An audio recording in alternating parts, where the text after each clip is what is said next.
Bonjour, bienvenue dans la série sur la mécanique quantique. Donc nous allons considérer maintenant un photon qui est polarisé circulairement à droite et qui se déplace le long de l'axe Z. Si l'on effectue une rotation d'un angle phi autour de l'axe Z, nous venons de voir que cela revient à le multiplier par une phase E exposant moins I phi. Ça, c'est exactement ce que nous avions vu à propos du spin pour une rotation autour de l'axe Z, où on avait une telle multiplication par une phase, et cela correspondait à un moment cinétique unité, comme le spin 1, mesuré en unité h bar. Donc un moment cinétique égale à h bar le long de Z. Donc si on a un flux de n photons avec une énergie totale W, on aura le nombre de photons égale W divisé par h bar oméga, oméga étant la pulsation des photons, la fréquence fois 2pi. Et le moment cinétique total de ce flux de photons, de cette onde électromagnétique, sera égal à n fois h bar, l'unité. Et donc on en déduit que c'est égal à l'énergie divisée par oméga. Donc l'onde électromagnétique transmet un moment cinétique proportionnel à l'énergie, inversement proportionnel à la fréquence. Classiquement, on a vu qu'une onde polarisée circulairement, ça correspondait à un champ électrique qui tourne et qui donc correspond à, là aussi, à une rotation, à un moment cinétique. Mais bon, rotation ne veut pas dire nécessairement qu'un moment cinétique est transféré.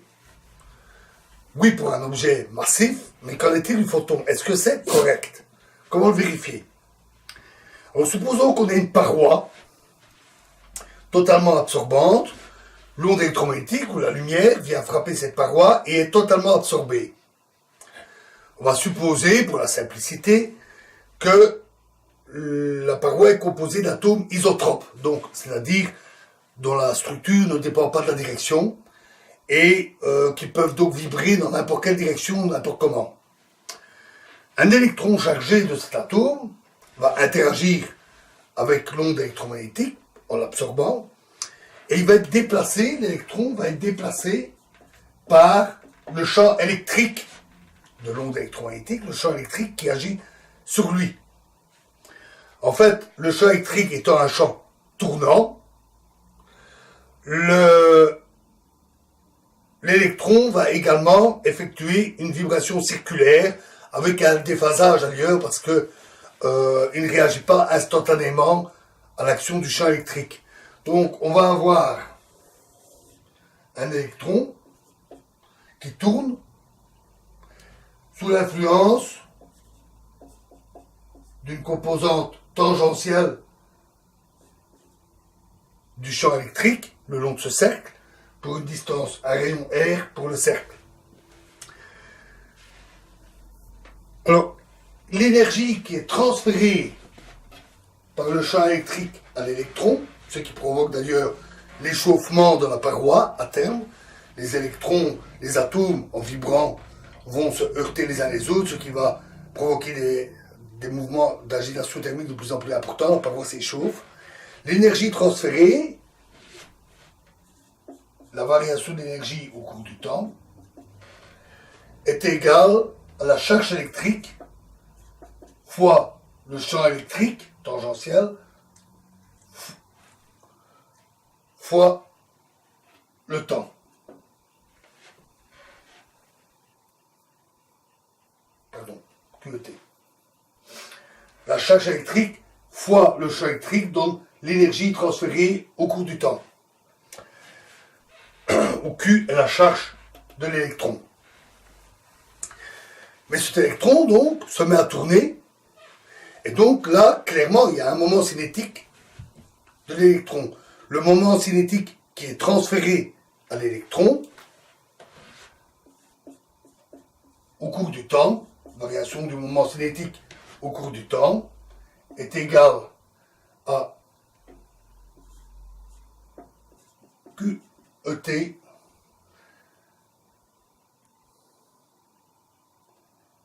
fois R.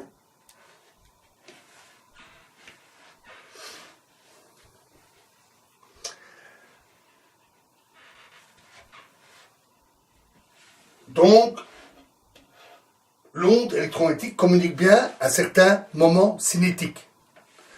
Et on peut calculer,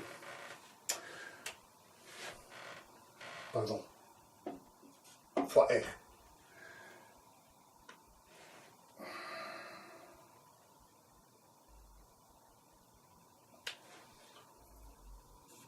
Fois oméga. Donc ça, ce sont des formules classiques issues de la physique classique, qui dit quelle est la variation d'énergie d'un objet tournant et la variation de son moment cinétique. On en déduit donc que l'énergie cinétique varie avec l'énergie comme 1 sur oméga.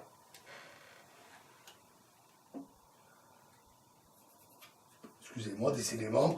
La variation d'énergie, c'est QET fois la vitesse de l'électron, et la vitesse de l'électron, c'est sa fréquence fois R. En faisant le rapport des deux, on obtient 1 sur oméga. Et donc, les deux sont d'accord ensemble. Le photon transmet un moment cinétique. Le moment cinétique total est une quantité conservée. Donc il transmet bien un moment cinétique qui est proportionnel à l'énergie, le facteur de proportionnalité étant 1 sur oméga. Considérons maintenant un photon polarisé linéairement, selon la direction X par exemple. On sait qu'il est une somme de R plus L, chacun ayant un moment cinétique opposé. H bar moins H bar.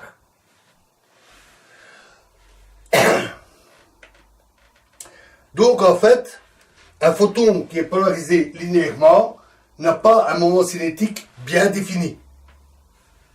Si on mesure son moment cinétique, on a une chance sur 2 de mesurer cette valeur-là et une chance sur 2 de mesurer cette valeur-là.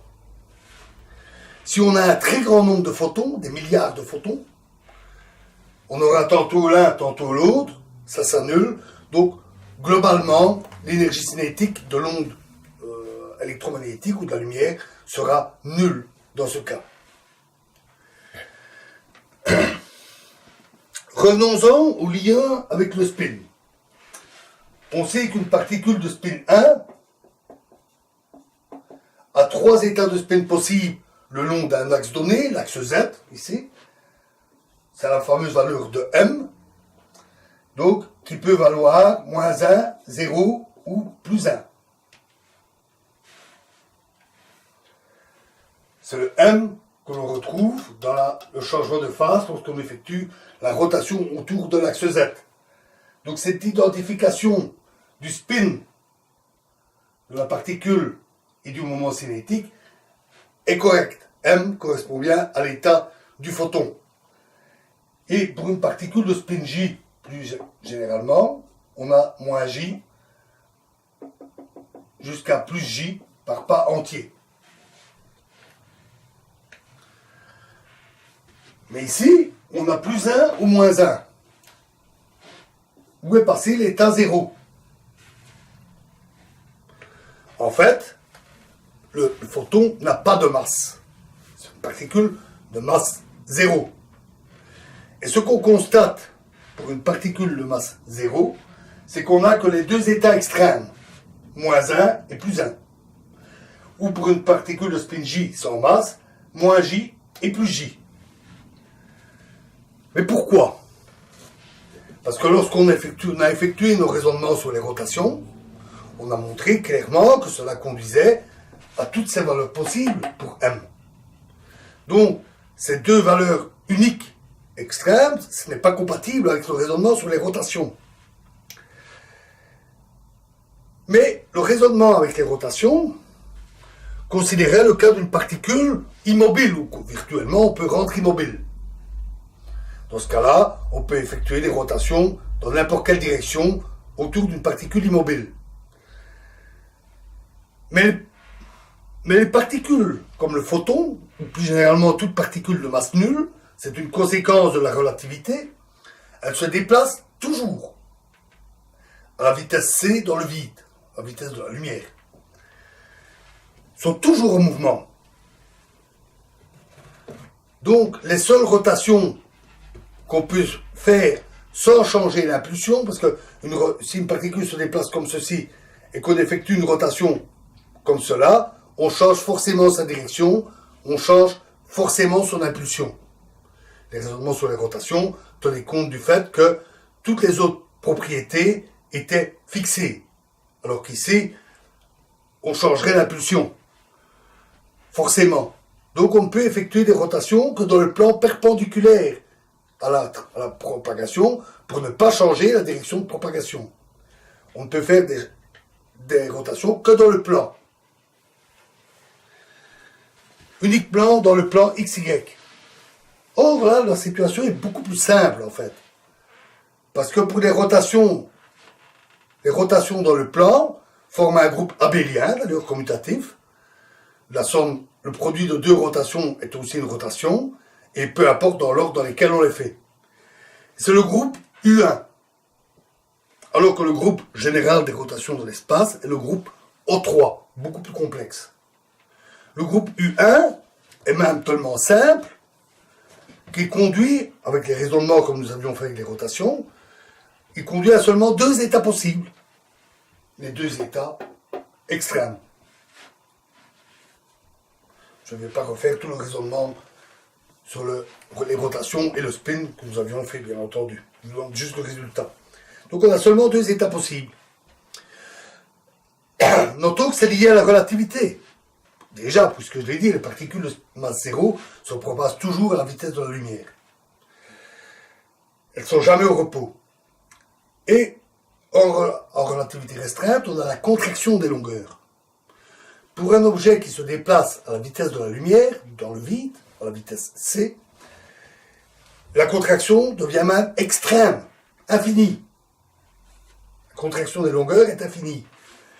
On pourrait dire abusivement que si on voyait le monde à la place du photon, donc si on était à cheval sur un photon, le monde serait à deux dimensions, totalement écrasé à cause de la contraction des longueurs. Le monde serait plan, le plan XY. D'où le fait que seules ces rotations-là interviennent à cause de la relativité. On peut aussi le relier aux équations de Maxwell, où les ondes électromagnétiques que l'on tire des équations sont transverses, c'est-à-dire les vibrations des champs électriques et magnétiques se font dans le plan perpendiculaire à la propagation, le plan XY. Ce sont des ondes transversales. Si on acceptait un spin, un état zéro du spin, m égale 0, ça correspond à une absence de moment cinétique, pas de mouvement transverse, ça correspond à une vibration longitudinale, à une onde longitudinale.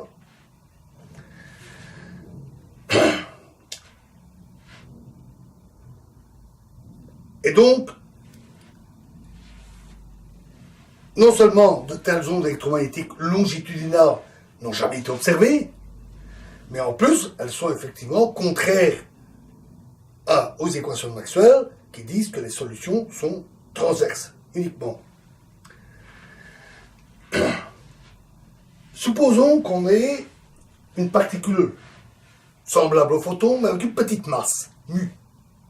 Petite masse mu, très petite, mais non nulle. On peut alors adapter les équations de Maxwell pour décrire une telle particule, un tel photon massif. Ce sont les équations dites de Procca. Les équations de Procca ont quelques termes supplémentaires qui sont dus au fait qu'on considère un photon de masse très petite, mu, mais pas nulle. Dans ce cas-là, les équations admettent une solution en onde longitudinale. Et un tel photon massif, s'il existait, aurait 3 états de spin. -1, 0 et 1. Le 0 correspondant à la composante longitudinale. Et si on prend des solutions particulières et que l'on fait tendre en fonction de la masse mu, et que l'on fait tendre la masse mu vers 0, mu tend vers 0,